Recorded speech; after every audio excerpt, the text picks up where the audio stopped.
কৃষক স্বামী স্ত্রী সারাদিন মাঠে কাজকর্ম করার পরে তারা রাত্রে যখন খাওয়া দাওয়া কাজ করছে আর মনে তাদের নানা ধরনের কথাবার্তা চিন্তা ভেসে আসছে। এই দেখো, আমার মনে হয় সারা জীবন গরিবই থেকে গেলাম, আর মনে হচ্ছে কোনোদিন বড়লোক হতে পারবো না। আমারও তো মনে হয় তাই। কতদিন আর খেটে খুটে এইভাবে সংসার চালাবো, দিনের পর দিন আর পারছি না। ছেলেগুলো বড় হচ্ছে, তাদের ভরণ পোষণ, সংসার, তাদের পড়াশোনা, আমি এসব কিছুই খরচ একা চালাতে পারছি না। কি করবে বলো, ভগবান আমাদের এত গরিব করে পাঠিয়েছে, আমাদের আর সহ্যই হচ্ছে না। ভগবান যাদের দিচ্ছে দুহাত ভরে দিচ্ছে, আর যাদের দিচ্ছে না একদমই দিচ্ছে না। হ্যাঁ, আমরা তাই গরিব হয়ে থেকে গেলাম। ঠিক আছে, ঘুমিয়ে পড়ো। এই যেখানেই আমরা খাই রান্নাঘরে, সেখানেই তো ঘুমাই।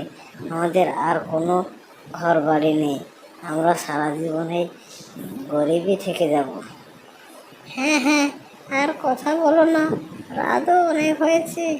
কিন্তু আমি কালকে স্বপ্ন দেখেছিলাম, মনে হচ্ছে এক বিশাল রাজবাড়িতে শুয়ে আছি আমরা, হঠাৎ কোন দিক দিয়ে বড় লোক হয়ে গেছি। এই তোমার আবল তাবল কথা রাখো তো, আমরা আবার বড় লোক হয়ে গেলাম, এই আবার কেমন কথা?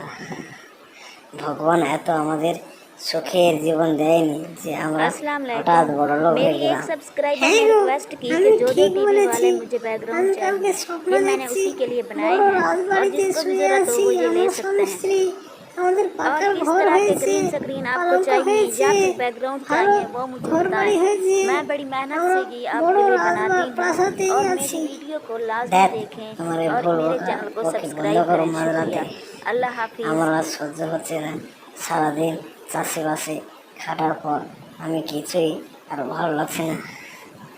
ঠিক বলছি গো, আমি স্বপ্ন কালকে দেখেছি আমরা স্বামী স্ত্রী আর এই কুটিরে নেই, বড় রাজপ্রাসাদেই আছি। এইভাবে দুজন স্বামী স্ত্রী গরিব চাষে নানা ধরনের কথাবার্তা বলতে বলতে তাদের জীবনও কাটে, রাতও কাটে, আর দিনও ফুরায়। এভাবে তাদের চলতে থাকে দুঃখের সুখের গল্প, জীবনযাপন। अस्सलाम वालेकुम।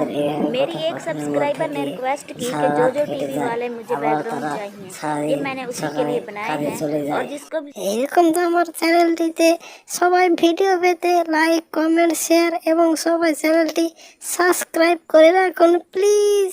সবাই সাবস্ক্রাইব করুন।